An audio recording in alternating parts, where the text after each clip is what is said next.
हरिओम प्रिय दर्शकों, यदि आपकी वृषभ राशि या वृषभ लग्न है तो इस वीडियो को बहुत ध्यान से देखिएगा, समझिएगा। इस वीडियो में हम समझने वाले हैं देवगुरु बृहस्पति राशि परिवर्तन प्रभाव को। देवगुरु बृहस्पति अब अपना राशि परिवर्तन करने जा रहे हैं, तो क्या कैसा प्रभाव देंगे इसे हम विस्तार से जानेंगे। प्रिय दर्शकों, इस राशि फल को आप अपने चंद्र राशि और लग्न राशि दोनों के अनुसार देख सकते हैं। जो आपके ऊपर ज़्यादा सूट करता हो आप उसके अनुसार देख सकते हैं, क्योंकि लग्न राशि का भी प्रभाव हमारे जीवन में पड़ता है और नाम राशि हमारी चंद्र राशि का भी प्रभाव होता है। अब किसी के ऊपर जिसकी चंद्र राशि मजबूत हुई तो उसका प्रभाव ज़्यादा हमारे ऊपर पड़ता है, या लग्न राशि हमारी मजबूत हुई तो उसका पड़ता है। तो आप दोनों के हिसाब से उसे देखना चाहिए, क्योंकि किसी का कम किसी का ज़्यादा, परंतु प्रभाव हमारे जीवन में दोनों का ही पड़ता है। या तो आप जिसका ज़्यादा प्रभाव हो उसके अनुसार आप देख सकते हैं। प्रभाव यानी कि लग्न राशि के अनुसार यदि आपके जीवन में घटनाएं घटती हैं ज़्यादा तो आप उसे देखिए, नाम राशि के अनुसार घटती हैं तो उन्हें देखिए। रही बात कि जिनके पास डेट ऑफ बर्थ नहीं है, जिनके पास कुंडली नहीं है, जिनको ना तो चंद्र राशि पता है ना तो लग्न राशि पता है, तो ऐसी स्थिति में आप अपने नाम राशि के अनुसार देख सकते हैं, क्योंकि आपके पास ये ऑप्शन है। तो आप इसे, जो कि देखा जाए तो नाम राशि का उतना परफेक्ट हमें प्रभाव नहीं देखने को मिलता, परंतु यदि नहीं पता है तो फिर नाम राशि ही सबसे ज़्यादा जो कि प्रभावी होगी आपके लिए। तो आप अपने नाम राशि के अनुसार ही फिर देख सकते हैं। चलिए अब हम जानते हैं कि देवगुरु बृहस्पति का ये परिवर्तन क्या कैसा फल देने वाला है, क्या गृहस्थिति है, इसे हम विस्तार से जान लेते हैं, समझ लेते हैं। देखा जाए तो प्रिय दर्शकों, देवगुरु बृहस्पति 14 मई को अपना राशि परिवर्तन करने जा रहे हैं। 14 मई को ये बुध की राशि मिथुन राशि में प्रवेश करेंगे। अभी तक एक वर्ष से, पिछले एक वर्ष से ये शुक्र की राशि वृषभ पर गोचर कर रहे थे, परंतु अब इसे छोड़ के और बुध की राशि मिथुन में प्रवेश कर जाएंगे। ये 14 मई को प्रवेश करेंगे, जो कि देवगुरु बृहस्पति को देखा जाए तो एक वर्ष तक गोचर करते हैं एक राशि पर, जो कि वक्री मार्गी उदय अस्त अवस्था इनकी होती रहती है, परंतु जो राशि गोचर काल है वो एक वर्ष का लगभग होता है। परंतु इस बार जो गृहस्थिति है उसमें चेंज रहने वाला है, क्योंकि देवगुरु बृहस्पति इस समय अब 14 मई से लेके 14 मई 2025 से लेके 18 अक्टूबर 2025 तक ये मिथुन में गोचर करेंगे। फिर 18 अक्टूबर को कर्क में प्रवेश कर जाएंगे, क्योंकि ये अब अतिचारी अवस्था को प्राप्त होने वाले, यानी कि इनकी जो गति है, ग्रहों की जो गति होती है, जैसे ये वक्री मार्गी होते रहते हैं, तो इनकी इसी तरह गति भी मानी गई है अतिचारी, जो कि गति इनकी बहुत तेज हो जाती है। तेज होने की वजह से अब सोचिए कि देवगुरु बृहस्पति जो कि एक वर्ष में अपना गोचर काल पूरा करते थे, तो अब ये 5 महीने में ही गोचर काल, जो कि पूर्ण तो नहीं होगा, ये फिर से जो है तो मार्गी होंगे और मार्गी अवस्था वक्री अवस्था को प्राप्त होंगे। वक्री अवस्था को प्राप्त करके पुनः से मिथुन में आ जाएंगे। तो 18 अक्टूबर तक ये यहीं पर गोचर करेंगे। 18 अक्टूबर को कर्क में जाएंगे, फिर 5 दिसंबर को ये पुनः मिथुन में आ जाएंगे। तो इनका जो गोचर काल है कुछ समय के लिए, लगभग 2 महीने के लिए ये जाएंगे कर्क में, पुनः से वापिस मिथुन में आएंगे और फिर 5 महीने फिर यहाँ पर गोचर करेंगे। फिर मई में अपना परिवर्तन पुनः से कर्क में चले जाएंगे, जो कि कर्क में इनको होना चाहिए था एक वर्ष बाद। ये पुनः से कर्क में चले जाएंगे, जो कि ये अतिचारी अवस्था बहुत ही महत्वपूर्ण है।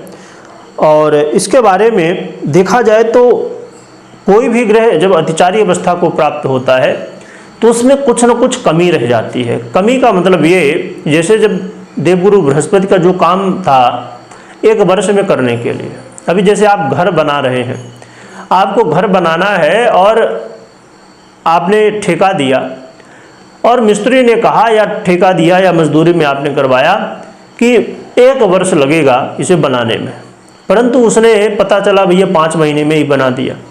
तो आप सोचो कि 5 महीने में बना दिया, यानी जल्दी जल्दी, तो कितना बेहतर वो बन सकता है। उसमें कहीं ना कहीं कुछ न कुछ कमी रह जाएगी, जिसका परिणाम हमें देखने को मिलता है। जो कि मैंने जब शनि और मंगल की स्थिति में परिवर्तन जो हुए उसमें हमने चर्चा की, और शनि का भी राशि परिवर्तन भी हुआ उसमें भी हमने इसमें चर्चा की है कि 2025 में जो ये ग्रह स्थितियाँ देखने को मिल रही हैं, आप थोड़ा यदि विचार करेंगे, अब शनि का जो कि बहुत बड़ा परिवर्तन है और जो भचक्र की अंतिम राशि है उसमें अब ये गोचर करने वाले हैं, यानी कि अंतिम स्थिति अब प्राप्त होने वाली है राशि की। भचक्र यानी कि 12 राशियों को जो पूरा एक साथ कहलाता है उसे भचक्र कहते हैं। तो इसमें ये अंतिम राशि को पूरा करेंगे। यदि इसमें देखा जाए तो ये 12 नंबर की राशि है, 12 नंबर यानी कि व्यय तो बहुत सारी स्थितियों का व्यय होगा, और ये दुख का भी भाव माना जाता है, यानी कि दुख देखने को जीवन में मिलते हैं। इसमें देखा जाए तो शनि जो कि कष्ट के, दुख के कारक माने जाते हैं मूल रूप से, अब वही शनि अब व्यय की स्थिति में चले जाएंगे, यानी कि देवगुरु बृहस्पति जो कि इनको वृद्धि का कारक माना जाता है, उनकी राशि में होंगे शनि। तो जिसकी वजह से यहाँ पर ये देखने को मिलने वाला है कि जो दुख है, जो समस्याएं हैं, उनका वृद्धि होगी उनकी। तो हमारे जीवन में जैसे मैंने बताया कि ये स्थितियाँ बनने वाली हैं, तो ये भी हमें देखने को मिलेंगे, तो हमें उनके लिए भी तैयार रहना चाहिए। हमने इसकी चर्चा की थी, और आप देख ही रहे हैं कि अलग अलग स्थितियाँ हमारे दुनिया में देखने को मिल रही हैं। अभी हमारे देश का और पाकिस्तान का युद्ध प्रारंभ हुआ, कुछ समय के लिए अभी रोक लगी है, आगे स्थितियाँ भी, क्योंकि अभी देवगुरु बृहस्पति तो अतिचारी होने ही वाले हैं, अभी मंगल भी जून तक ही है, तो ये सब ग्रह स्थितियाँ जो है तो बड़ी प्रभावी करने वाले हैं, और देवगुरु बृहस्पति अतिचारी अवस्था में लंबे समय के लिए अब रहेंगे। तो जब आप यदि पिछला इतिहास उठा के देखेंगे देवगुरु बृहस्पति का, या जो भी ग्रह अलग अलग ग्रह अपनी स्थिति में जब अतिचारी अवस्था में आते हैं तो उसका प्रभाव कहीं ना कहीं दुनिया में देखने को मिलता है, खासकर देवगुरु बृहस्पति जो कि, क्योंकि ये जीव है। और देवगुरु बृहस्पति जो कि अपने शुभत्व के लिए जाने जाते हैं, यानी कि सबसे शुभ ग्रह में देवगुरु बृहस्पति गिने जाते हैं, जो कि 2 शुभ ग्रह हैं, एक शुक्र और दूसरे देवगुरु बृहस्पति। ये निर्विवाद शुभ ग्रह हैं। निर्विवाद का मतलब अब जैसे बुध की स्थिति देखी जाए तो बुध की स्थिति के अनुसार वो शुभता या अशुभता को प्राप्त होते हैं, परंतु देवगुरु बृहस्पति और दैत्य गुरु शुक्र ये दोनों ही शुभ ग्रह माने जाते हैं, जिसमें से देवगुरु बृहस्पति सबसे शुभ ग्रह माने जाते हैं। तो शुभत्व को प्राप्त करने वाले, सबसे ज़्यादा शुभत्व को प्राप्त करने वाले देवगुरु बृहस्पति अब आपके द्वितीय भाव, इनके कारक तत्व इनको यहाँ पर प्राप्त हो जाता है, तो यहाँ पर अब ये गोचर करेंगे। और देवगुरु बृहस्पति देखा जाए तो आपके अष्टमेश बनते हैं, और साथ में ये आपके आयेश बनते हैं, यानी कि आय के 11वें भाव के आधिपत्य रखते हैं। और फिर द्वितीय भाव में जाना, यानी कि जो देखा जाए कि धन का जो डिपार्टमेंट है ये देवगुरु बृहस्पति का है आपके, यानी कि वृषभ वालों के लिए। और देवगुरु बृहस्पति हमारे जीवन में सबसे महत्वपूर्ण जो कारक तत्व हैं उनका आधिपत्य रखने वाले ग्रह माने जाते हैं। जैसे कि अब विवाह करना है तो उसके लिए देवगुरु बृहस्पति का बहुत बड़ा प्रभाव देखने को मिलता है, इनके पास कारक तत्व प्राप्त है। फिर आपको संतान चाहिए तो संतान देने वाले भी देवगुरु बृहस्पति, जो कि अन्य ग्रहों का भी यहाँ पर कारक तत्व होता है, परंतु देवगुरु बृहस्पति भी इसमें महत्वपूर्ण रोल निभाते हैं। इसके बाद जब संतान हो गई तो आपको चाहिए कि संतान अच्छा पढ़ाई लिखाई करे, तो पढ़ाई लिखाई के लिए यानी कि विद्या के लिए देवगुरु बृहस्पति के पास कारक प्राप्त है शिक्षा का।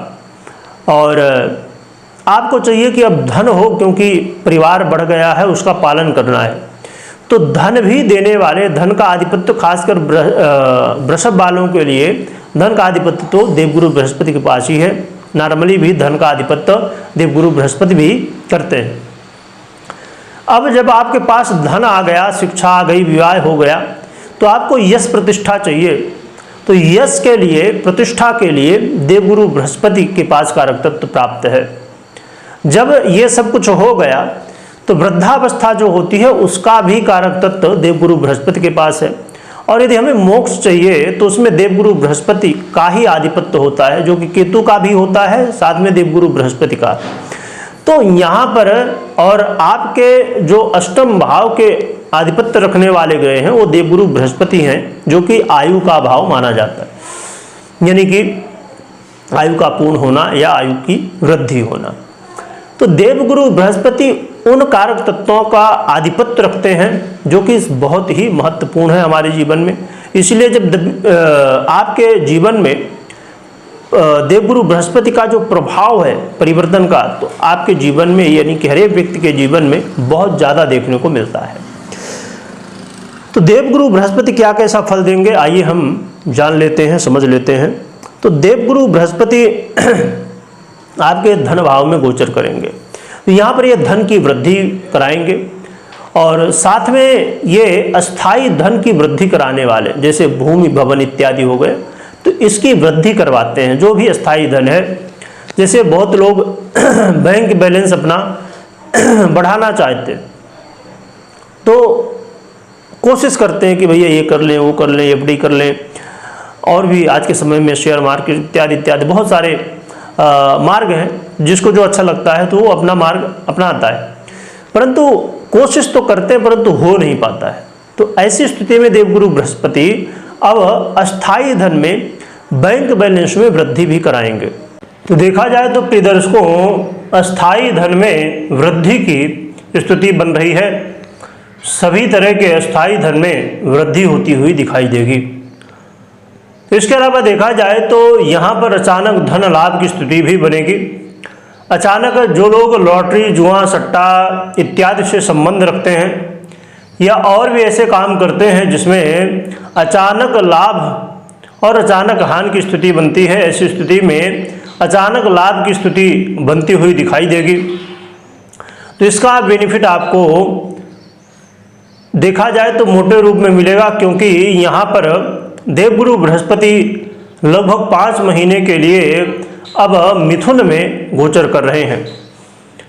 और यदि आप किसी काम को करना चाहते थे बहुत लंबे समय से और उस काम में बाधाएं आ रही थी, समस्याएं आ रही थी, तो वो समस्याएं खासकर यदि आप रिसर्च वर्क करना चाहते थे या कर रहे थे, तो ऐसी स्थिति में आपको रिसर्च में सफलता देखने को मिलने वाली है।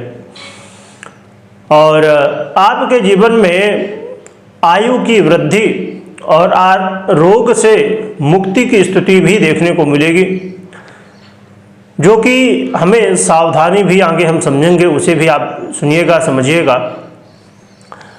और देखा जाए तो ये देवगुरु बृहस्पति आपके आय भाव, पैसे के, फाइनेंस के आधिपत्य रखने वाले ग्रह हैं।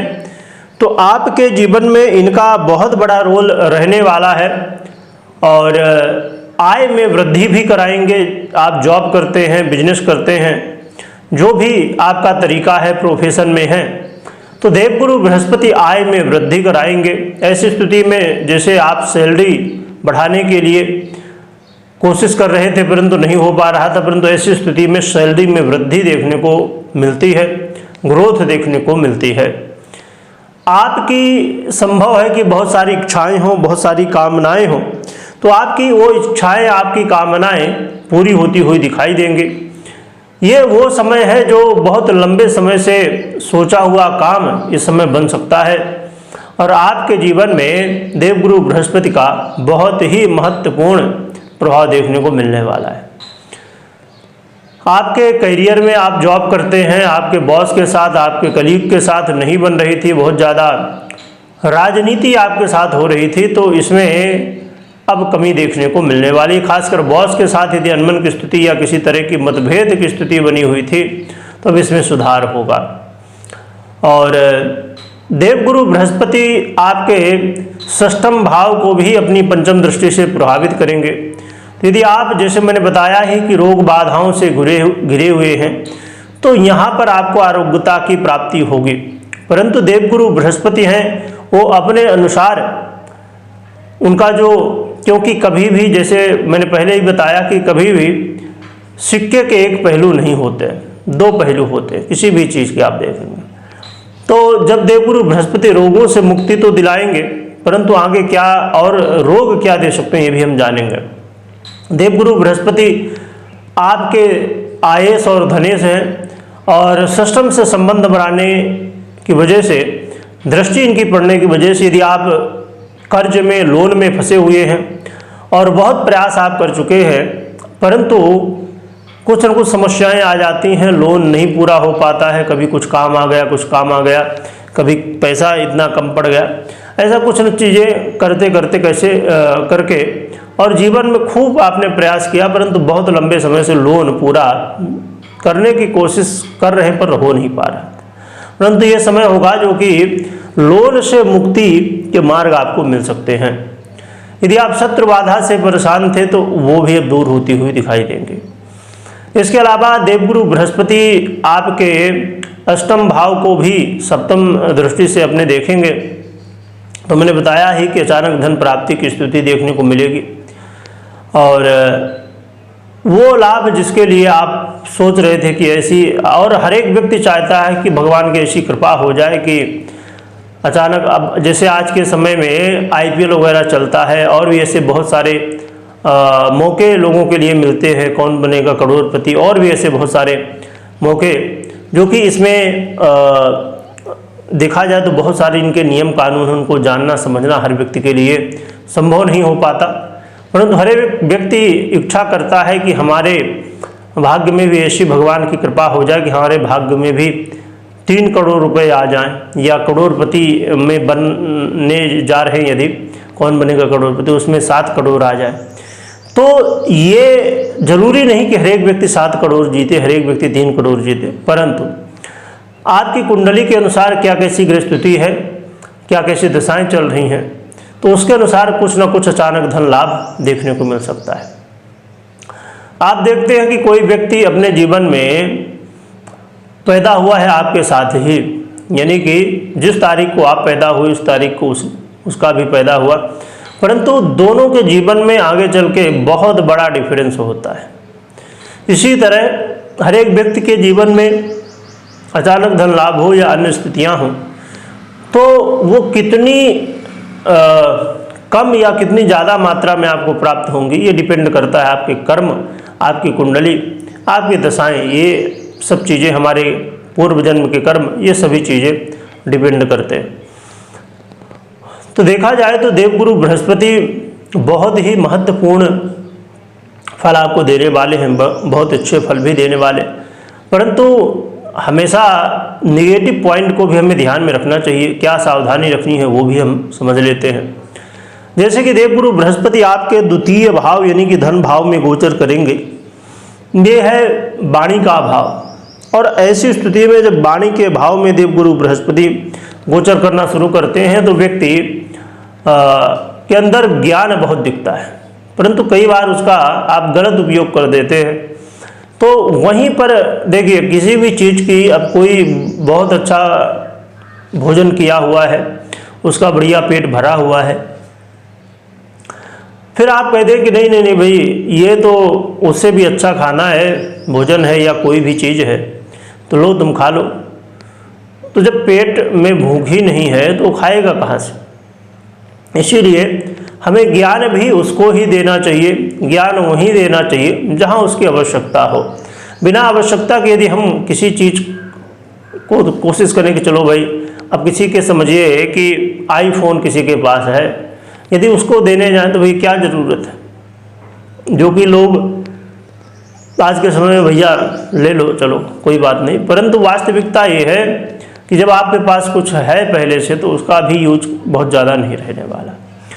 तो इसीलिए कहा जाता है कि हमें वहीं पर उन चीज़ों की स्थिति परिस्थिति को देख के और हर एक स्थिति के अनुसार ही हमें निर्णय लेना चाहिए, कहाँ पर क्या प्रयोग करना है, कहाँ पर क्या प्रयोग नहीं करना है, इस चीज़ को समझना बेहद आवश्यक है। और आप अपने स्वास्थ्य का भी ध्यान रखिए, क्योंकि जैसे देवगुरु बृहस्पति हैं, ये कई बार बहुत ज़्यादा मोटापा दे देते हैं जब ऐसी स्थिति में आते हैं, या पेट से संबंधित समस्याएं दे देते हैं, वाणी से संबंधित, गले से संबंधित समस्याएं हो सकती हैं, और भी ऐसे बहुत सारे समस्याएं, बीमारियां हो जाती हैं देवगुरु बृहस्पति के प्रभाव से। खासकर आज के समय में सबसे ज़्यादा ओवरवेट की स्थिति, वजन बढ़ने की स्थिति सबसे ज़्यादा लोगों के अंदर देखी जाती है, जिसमें देवगुरु बृहस्पति का बहुत बड़ा प्रभाव होता है। तो देवगुरु बृहस्पति के प्रभाव तो होंगे ही, कुछ निगेटिविटी भी होगी। पुरानी जो बीमारियां थी उनसे तो मुक्ति मिल जाएगी, स्वास्थ्य में लाभ मिलेगा, परंतु अब नई बीमारियां ना होने पाए उसके लिए आप खान पान में संयम बरतिए, अपनी दिनचर्या को बेहतर बनाइए, योग प्राणायाम करते रहिए, क्योंकि जीवन में देखिए सबसे बड़ी संपत्ति है स्वास्थ्य। यदि हम स्वस्थ हैं तो सब कुछ ठीक है, यदि स्वस्थ नहीं तो सब कुछ होते हुए भी कुछ भी नहीं है। इसीलिए स्वास्थ्य का सबसे ज़्यादा ध्यान हमें रखना चाहिए। इसके अलावा लोगों से जितना प्रेम से रहें, जितना मिलजुल के रहें। जो आपसे बड़े हैं उनका सम्मान करिए, जो छोटे हैं उनको प्यार दीजिए, उनके साथ मिलजुल के रहिए। सभी के साथ मिलजुल के रहना ही हमारे लिए सर्वश्रेष्ठ है, क्योंकि कई बार जब व्यक्ति गुरु के प्रभाव में आ जाता है, अपने आप को श्रेष्ठ समझने लगता है, और जब हम अपने आप को ही श्रेष्ठ समझते हैं, बाकी लोगों को कुछ नहीं समझते, तो ऐसी स्थिति में फिर वाद विवाद कलह का माहौल बनता है। क्योंकि देखिए कोई भी व्यक्ति कितना भी श्रेष्ठ हो, परंतु उससे श्रेष्ठ कोई न कोई तो है ही, इसलिए इस चीज़ को हमें समझना होगा। इसके अलावा आपको कर्ज जो पहले से है तो उसको चुकाने के लिए तो प्रयास करना है, और देवगुरु बृहस्पति के प्रभाव से कहीं न कहीं कोई रास्ता भी मिल सकता है आपको, परंतु नए कर्ज में आपको नहीं पड़ना है। नए कर्ज को लेने से थोड़ा सा आप दूरी रहें तो आपके लिए अच्छा है। और यहाँ पर एक स्थिति ये भी ध्यान में रखने की है कि आप अचानक धन प्राप्ति तो करेंगे, परंतु उसका सदुपयोग होना चाहिए, क्योंकि कभी भी देखिए कोई भी चीज़ बिना कर्म के नहीं मिलती है, और जो बिना कर्म के मिल जाए, कहते हैं ना, कोई व्यक्ति अचानक यदि सफल हो जाए, अचानक जीवन में उसके बहुत कुछ बदल जाए, तो बदल जाना तो ठीक ही है, अच्छा है, परंतु उस बदलाव को मेंटेन करना सबके लिए संभव नहीं होता है। अब बहुत लोग जल्दबाजी में, दिखाने के चक्कर में भैया 4 व्हीलर ले लिए, परंतु पता चला कि 4 व्हीलर तो भैया खड़ी हुई है, क्यों? तेल का पैसा नहीं। तो इसीलिए हमें ये नहीं करना चाहिए कि आप 4 व्हीलर तो ले लिए पर तेल का पैसा नहीं है। तो इसलिए क्योंकि कई बार ऐसा होता है कि हम झूठी शान के चक्कर में बहुत कुछ कर डालते हैं, तो इससे हमें थोड़ा सा बचना है। और जो अचानक धन लाभ हो रहा है, तो कहीं ना कहीं उसका जो नियम है उसके अनुसार हमें थोड़ा सा ध्यान रखना चाहिए। कुछ दान पुण्य, लोगों के सहयोग के रूप में, या आपको जो भी लगता है कि जहां आवश्यकता है लोगों की हेल्प करने की, दान पुण्य करने की, धर्म कर्म करने की, वहाँ पर हमें चीज़ें करनी चाहिए।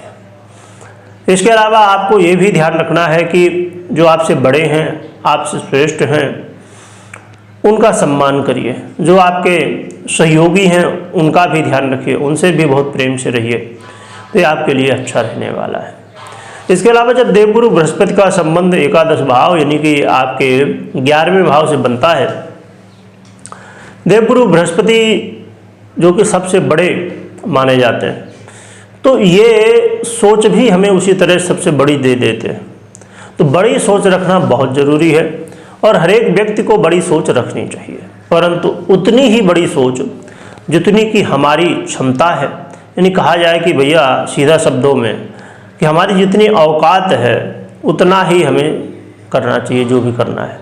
हम औकात से बाहर चले जाएंगे तो फिर अभी जैसे मैंने एग्जाम्पल दिया कि भैया गाड़ी तो 4 व्हीलर ले लिए परंतु तेल को पैसे नहीं, तो वो वाली स्थिति ना बन जाए। इसीलिए हमें थोड़ा सा इस बात का ध्यान रखना है कि हमारी जितनी औकात है उतना ही हम करें तो अच्छा है हमारे लिए।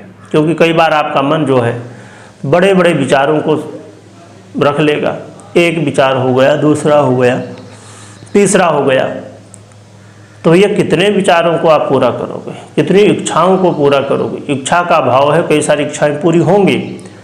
तो जो कहते हैं ना, जो प्रभु ने दिया है वही बहुत है, ये भाव रखना चाहिए, है ना। भगवान से यही प्रार्थना करना चाहिए कि जो आपने दिया है वही बहुत है, उसी का कर्ज हम नहीं चुका पा रहे हैं, अब देने की आवश्यकता नहीं है, बाकी प्रभु के हाथ में सब है।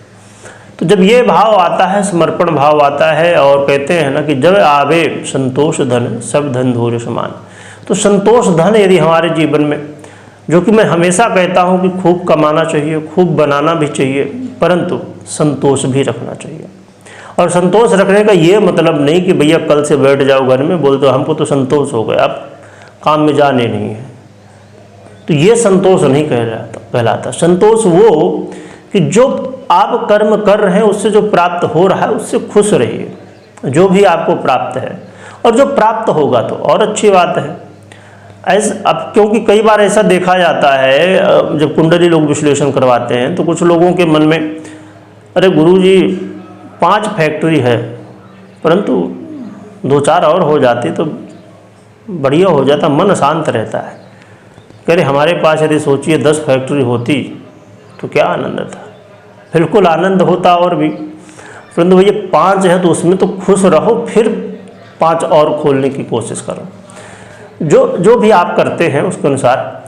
तो इसीलिए हमें संतोष भी रखना चाहिए और आगे बढ़ना भी चाहिए, ये नहीं कि बस शांति सीताराम, तो ये भी नहीं। हमें यानी कि कहने का मतलब ये है कि आप कमाइए भी, संतोष भी रखिए, और हमारा जो मूल उद्देश्य है, इस जो मानव तन मिला है वो भगवत प्राप्ति के लिए, तो हमें उसके लिए भी साथ में अपना कर्म करते हुए, ऐसा नहीं कि बस माला लेके बैठ जाओ, कर्म करते रहो और नाम जपते रहो, तो ये आपके लिए अच्छा है।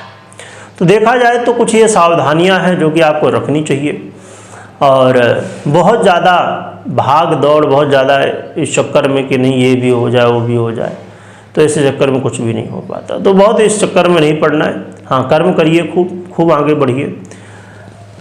रही बात कि उपाय क्या करना चाहिए जो कि हमारे जीवन में देवगुरु बृहस्पति के प्रभावों को और भी बेहतर दे सके, तो उपाय के रूप में सबसे पहला उपाय ये है कि बड़ों का सम्मान करिए, माता पिता का आशीर्वाद लीजिए, और अपने जीवन में अपनी इच्छाओं को कंट्रोल करके रखिए। साथ में आप देवगुरु बृहस्पति के मंत्रों का जप कर सकते हैं, या तो आप भगवान विष्णु और साथ में माता लक्ष्मी की आराधना कर सकते हैं, जिससे आपके जीवन में आ रही समस्याएं दूर होंगी और आपको अच्छे परिणाम देखने को मिलने वाले हैं। ये उपाय कर सकते हैं जिससे आपको लाभ मिलने की संभावनाएं बढ़ेंगी। परंतु मैं हमेशा की तरह बता दूं कि यदि आप कोई भी निर्णय लेना चाहते हैं, जो आपने अभी मुझसे सुना ये गोचर के आधार पे, और हमें गोचर के आधार पे कभी भी कोई भी निर्णय नहीं लेना चाहिए। फिर इसका देखने का क्या मतलब, इस वीडियो को यदि गोचर के आधार पे हमें निर्णय नहीं लेना तो फिर इसका क्या मतलब है। मतलब ये है कि देखिए, आधा प्रभाव गोचर भी देता है जो आप सुन रहे हैं, और आधा प्रभाव आपकी जन्म कुंडली। इसलिए अब सोचिए, आप खुद ही विचार करिए कि दोनों को देखना महत्वपूर्ण है कि नहीं। इसीलिए हमेशा पर्सनल कुंडली का विश्लेषण करने के बाद, गोचर कुंडली का विश्लेषण करने के बाद, दोनों को देखने समझने के बाद, दशा इत्यादि सबको समझ के और फिर उसके बाद ही निर्णय हमें लेना चाहिए। तो इस बात का अवश्य ध्यान रखिए और खूब आराधना करिए। देखिए, जीवन में यदि आपको सफल होना है, उन्नति प्रगति करना है और उस उन्नति प्रगति को बनाए भी रखना है, तो एक तो सबसे पहला कर्तव्य है कर्म करना, और दूसरा एक ऐसा स्तंभ जो आपको आपके कर्म को भी हमेशा सपोर्ट करेगा, वो है भगवत आराधना, भगवान की आराधना। तो जिससे आप हर एक स्थिति परिस्थिति से कैसे बाहर निकले, ये भगवान की कृपा से बहुत जल्दी संभव हो पाता है। वीडियो देखने के लिए बहुत बहुत धन्यवाद।